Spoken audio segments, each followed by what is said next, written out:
Welcome back to Terminator Salvation. Can you feel the excitement? Because I fucking can't. I'm still pondering, will any of this actually matter in the grand scheme? Because, again, No, yes, it doesn't. It like- doesn't at all. like, even if this does matter, it doesn't feel like anything of it matters because it's so disconnected. Like, Look at that ass. I mean, oh god, again, Shake that booty, Connor. it really feels like that, doesn't it? You know, the main problem is like, well, it feels like this game's story is so afraid of being too much in continuity because it's afraid that people who buy this will be lost without seeing the movie, even though this is a prequel. If anything, it should just set stuff up. Like, again, when Transformers Dark of the Moon did the whole prequel before the movie thing, it wasn't afraid to tell a fleshed out enough story. I mean, it wasn't Shakespearean or anything. It's still a Transformers plot at the end of the day, but at least it felt like it had nuance and actually some weight to things, even though it was kind of a glorified means of explaining why Shockwave's around. It also helped that that didn't have dogs fucking or characters acting like they're fucking high on drugs. Well, that's because High Moon Studios have standards. Yeah, unlike Michael Bay. Yes, please. Man, I hate these robots. Cover me, Connor. No, we were talking about the tie-in video game of Dark of the Moon. Not the Wii version, which is trash, mind you. Wait, what? Oh, you haven't heard the Wii version? Basically, Teal, for the Wii version of Dark of the Moon, you spend the entire game in vehicle form. Okay, so it's more of a racing game than anything? Nope! Instead, it's kind of like a racing battle mode of sorts. Not a race. Oh, so it's car combat like Twisted Metal? Pretty much. But yeah, it's all spent in a car. Think of it like you're in a battle mode in one of those racing games, only that's the main campaign. Oh yeah. Through the entire game. Charming. In a Transformers game, mind you.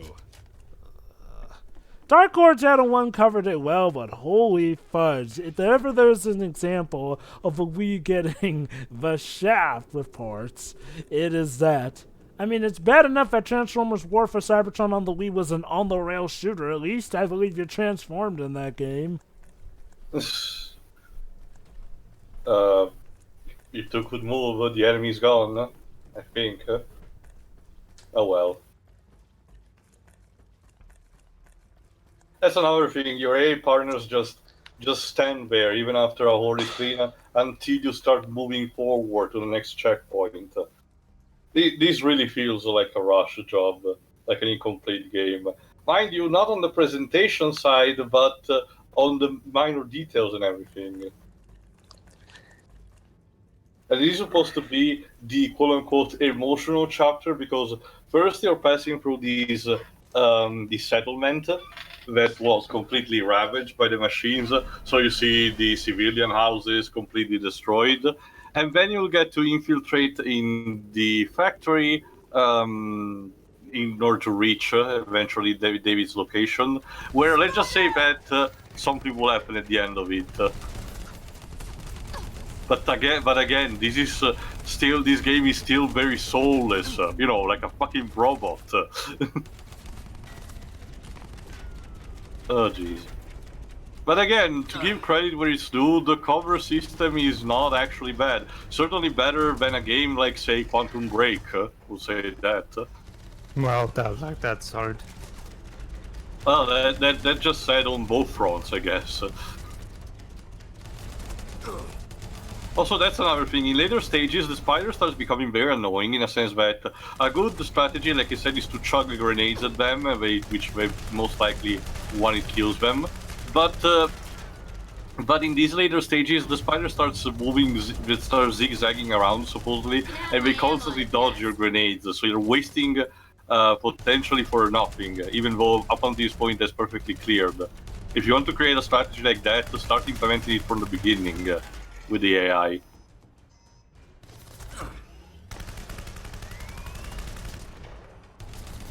I mean, the wasps I can understand that they're an enemy, they're supposed to be annoying and like that and making you waste projectiles. But the spiders, I don't know. They're bulky and everything, so I don't know what's wrong. But another thing that I forgot to mention. If you actually run out of ammo and are not anymore you know, weapons to pick from, either Angie or Blair will actually tell you that they have spares that they can give you. So at the very least, the game is merciful on that front, in the sense that you don't, you can't run completely out of ammo, especially because I didn't think I told you, you don't have a melee attack. So you're completely defenseless if you have 0 ammo for a weapon. Like, why do devs keep doing these shooters where you don't have a melee attack? I really don't get it.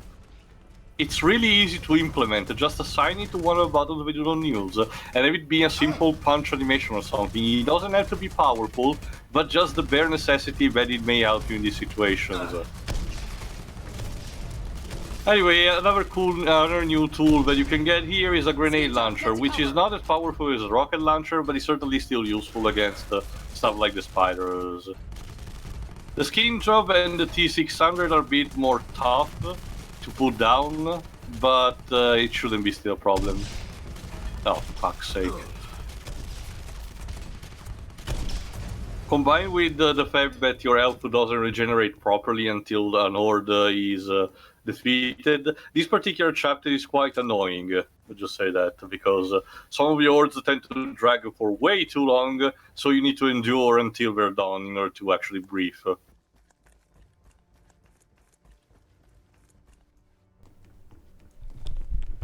Hey, I'm back. So, I'm guessing I missed nothing, but just for the sake of it. Just another painful round of torture and shooting.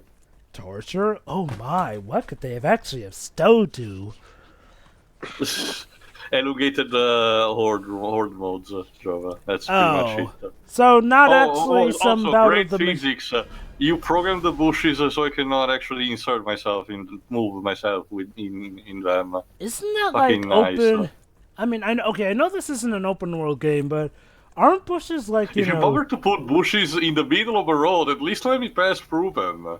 Like, Jesus. holy cow, the savior of the human race, everyone, can't move for bushes. I know, gameplay story segregation, but it just looks so goofy. The single-handed saving. No, I'm still not letting that go. Single-handed, yes. And Sakurai makes the Smash games all on its own.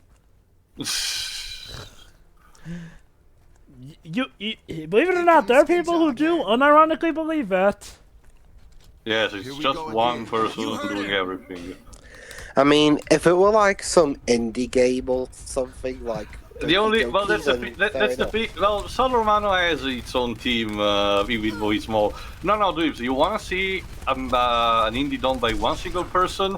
Cave Story. Nowadays, it has a publisher, therefore modern versions of the team have a more, or version of the game have a more expanded team. But for at least the first version, it was done entirely by one person, Mr. Pixel. Another example is also Gunman Clive, made by, God, I can't remember or truly pronounce the guy's name, but it was made by one guy. His brother did all the music, but aside from that, it was just one guy pretty much, from what I recall. Yeah, that was Cave Story. That was back before indie games were so saturating like they are nowadays. Oh, technically speaking, Cave Story was sort of the pioneer of the entire indie genre. True. Really? True. I thought people say Commander Keen. Almost got me. No, Joe. Commander Keen was just another IP that ID Software made along Doom, Wolfenstein, and Quake. So why do people credit that as an indie then? I don't know. When did they do that? Because Bethesda is doing a terrible job in reviving the franchise. Maybe. That's the last of them. Primary. Let's move before they My problem with indies nowadays is how there's so many of them nowadays, like so many to the point where it becomes hard to tell the good ones from the bad ones. That's the thing, the industry has reached a point, well, it's a combination of things. One, the tools to make a game have much more simplified, and second, the AAA companies have reached a state where working for them is very hard.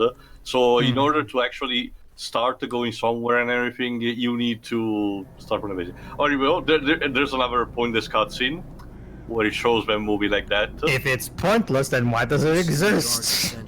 To waste your time. What else? Stick to cover. Move in groups of 2. Inside, We'll cover the doorways while Barnes wires the C4. You know, I actually played not too long ago, once again, Vanquish, and for curiosity's sake, the game I made by Platinum Games, played the PC port. Is actually really it's fun, and it runs at 60 frames. Oh, this chapter is named Angie for some Angie, reason. I wonder who's the central character of this. Basically, you're in the factory and you need to basically bomb it. And surprisingly enough, Skynet is not expecting you, so you have the surprise advantage. Oh, Skynet asleep at this. No, they're just literally I not guess, expecting us. But anyway, no, I was actually playing Vanquish with the English dub, and the protagonist of that game is voiced also by Gideon Emery. I don't really like the work that they did for his voice in that game, but it's 1,000 times better than this one. Gideon Emery sounds so uninspired and tired as John Connor in this role. It's so... Again, like you said, miscasted. Truth be told, I don't know what voice actor we could have chosen to voice John Connor for this game. How about Christian Bale, Aiden? Oops. Well, regardless of the controversies, memes, and weebs, I don't see Christian Bale doing voice acting in general. Well, he was, didn't he? I think he did a Ghibli film. Remember, Tail, he was Howl in House Moving Castle. Oh, right. Well, I didn't see that with the English dub yet, so. Well, it makes sense. It's it's based on a British novel, so it makes sense. And yet to have, he used an American accent. Weird. Well, isn't that maybe supposed to be with the fact that Owl is a more of a stranger figure in their world? True. I guess There's maybe that as well. that's- Yeah. They I guess maybe that's why when it came to come through the that door. Rarity, Guys, Because- All right. Constant Yeah. fire. Arieti. Barnes. Arieti. I think that's why they made two separate dubs, one for US. Anyway, guess what? Now you're in another room where Barnes has to set up the explosives and you need to defend him. Does this sound Goody. And by familiar? defend him, I mean you just need to defeat the enemies because your AI partners are invulnerable. Isn't this game such a charm? If it feels like there's a pattern, that's because there is. Hey, if it's a good pattern, but it's not. Well, yeah, game design is all about creating a game loop that is recyclable in terms of the entertainment value. The problem is the quote-unquote loot of this game is Hell. just based No, go on. based on bad design and overall laziness. Go ahead. Hell, yeah, speaking of laziness, even the trophy achievement list of this game is extremely lazy.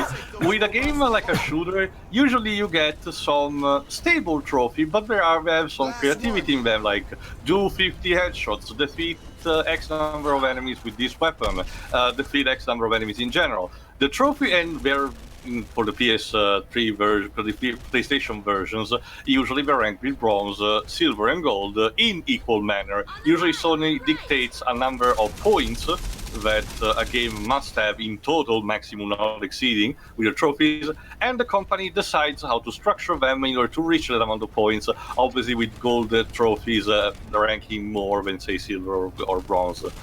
This game set of trophies is literally just clear chapter 1, 2, 3, 4, 5, 6, or I forgot how many are in total, but I think 6 in total. Clear the game on easy, normal, and hard, and all gold. That's it. How It's- vivid. It's incredibly mundane and uninspired. The only reason I didn't platinum it is because hard mode for the later chapter is a complete bitch. So you don't.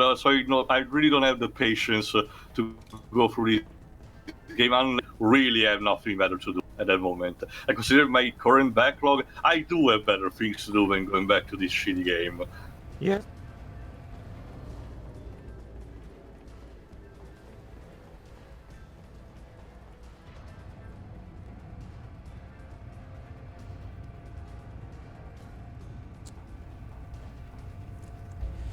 Music? Anyway, Anything to help now keep when me we planted invested? the explosive is just a matter of escaping. Mind you, Barnes did say something about 20 minutes until the explosion, but there's no timer. I mean, I don't even want to really ask for the movie soundtrack because Danny Elfman didn't exactly. No, like I said, the closest thing that you get to the classic Terminator theme is your checkpoint, which is a sort of a heroic marcher version of just the jingle, the more memorable jingle. Yeah, dun dun dun dun dun. Yeah, but it's done in a way that it sounds almost unrecognizable. Again, going back to the fact that this barely feels like a Terminator product. It's like it's kind of like in Captain John, Scarlet, machines. the CGI one, where the scene transitions are still there, but the drum beats themselves are done differently. Like instead of We don't do dun dun dun dun dun. well, basically, what happens instead of dun dun dun dun dun dun dun, in the CGI one, it goes dun dun dun dun dun dun dun. I guess they thought the original just It's sounded too. edgier, don't you see, Louis? Believe it or not, Jover, it's from the same creator. Why did they change it then? I I guess. don't. Well, there were a lot of weird changes. They called cloud-based Skybase. They turned Lieutenant Green into a woman. Did we finally make the Colonel White a bad guy? From what I've seen of it, no. Oh. Besides, if you want Colonel White being a bad guy, watch those YouTube poops of Captain Scarlet from a guy named Chris Dalek. Yes. You know what it's Or like? if not a bad guy, at least a huge arse. It's like the Val Kilmer version of Kid in that Knight Rider reboot. Boring. There was a Knight Rider reboot. Yeah, in 2014. What doesn't have a reboot these days? How do you go from David Hasselhoff to Val Kilmer? Well, Val Kilmer was the one playing Kit, but I digress. I mean, But well, yeah. you probably. Well, actually, no, it's actually kind of sad. The most recent film Val Kilmer was in was that apparently really terrible movie called The Snowman, and apparently he was really sick while doing that, to the point where his voice was so garbled because of his illness. Because of his illness, he had to dub over him. But that wasn't even the only problem. They didn't even. I mean, they apparently just ran out of time and didn't film most of the script, so they just released an unfinished movie. Wow, Dang. really? Poor Yeah, Val. apparently, the director and or Universal's really crap at keeping time. If there's one thing the film industry has showed, it's that just because you play Batman doesn't mean your future is always secure. Well, yeah, Hell, but the entirety of Clooney was in Birdman is built around that concept. Pretty Yeah, I mean, much. George Clooney was in We're running out of Tomorrowland. Kristen Bell was in Terminator Salvation. Michael Keaton was in, I guess the RoboCop reboot. Even if I thought it was just fine, I think it was. Speaking of faulty reboots, you guys heard about the new Charlie's Angel coming out this year? Another Oh one. yeah, with Kristen Stewart. Yeah, with Kristen Stewart and Actually, Patrick. let me guess, Joe. You also saw the trailer before Far From Home. Yeah, oh boy, Yeah, but Sony they- were they shilling said- out quite a bit. It doesn't look bad. It looks like very typical for Charlie's Angels. But yeah, why Kristen Stewart? That woman can act. Maybe is it like maybe it's like Robert Pattinson where the acting improved? That's the thing to Hopefully. it.